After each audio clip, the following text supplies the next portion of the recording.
اگر آپ کو زبانوں کی سمجھ ہو، اگر آپ کو لینگویج کیسے کام کرتی ہے اس کی تھوڑی بہت ہی سمجھ ہو، اگر آپ کو ڈیفرنٹ زبانیں سیکھنے کا شوق ہو،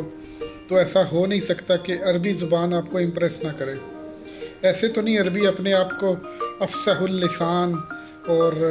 بلیغ الانسان اور بہت کچھ کہتے تھے کہ ہم تو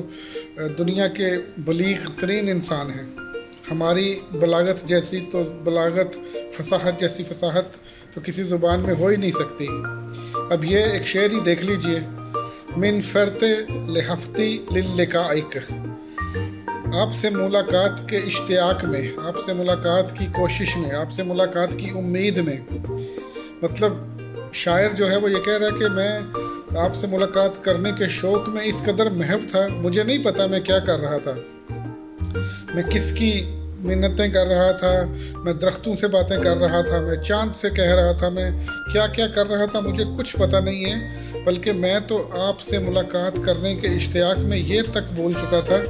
کہ دوسرے لوگ بھی اس سیارے پر رہتے ہیں۔ ماشاءاللہ کہہ رہے ہیں کنت اظن الوحیدین علی ھذا الکوکب، آپ سے ملاقات کرنے کے اشتیاق میں، ملاقات کے شوق میں مجھے جو پاپڑ بیلنے پڑے، مجھے اس سے غرض نہیں ہے کہ وہ لوگ اس کے بارے میں کیا کہتے ہیں، کہ یا لوگ میرے بارے میں کیا سوچتے ہیں کہ میں کیا دیوانگی کی حرکتیں کر رہا ہوں۔ جو بھی کر رہا تھا، مجھ سے جو بھی سرزد ہو رہا تھا، وہ اس اصول کے تحت سرزد ہو رہا تھا کہ میں یہ سوچ رہا تھا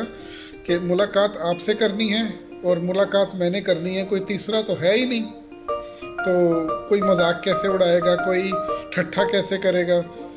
آپ سے ملاقات کے شوق میں ہمیشہ یہی سوچتا رہا کہ اس سیارے پر ہم صرف دو ہی بسنے والے انسان موجود ہیں۔ اس کنسپٹ کو ذہن میں رکھ کر میں آپ سے ملنے کی کوششیں کرتا رہا۔ سبحان اللہ۔